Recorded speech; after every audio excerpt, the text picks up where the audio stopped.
kasunod po natin paplastringan ay ito po sa labas. Ayan po.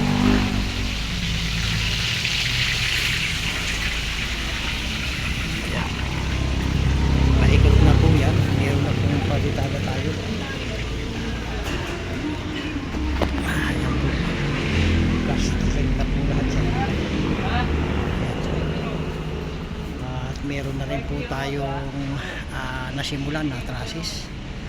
Ayan po.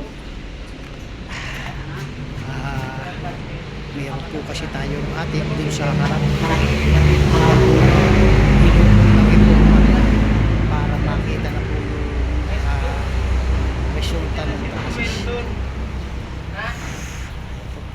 Sobra pong napakainit dito sa Rosario.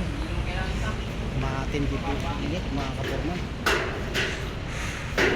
Ayan po yung ating sitwasyon ngayon ng ating plastering at yung mga kaganapan dito ayan po.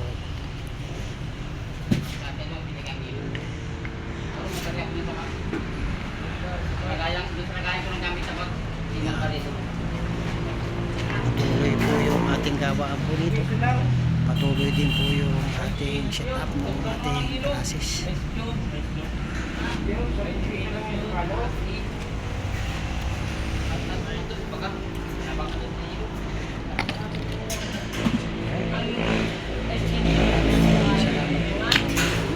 Paki-like lang po, paki-share at paki-follow po ang video.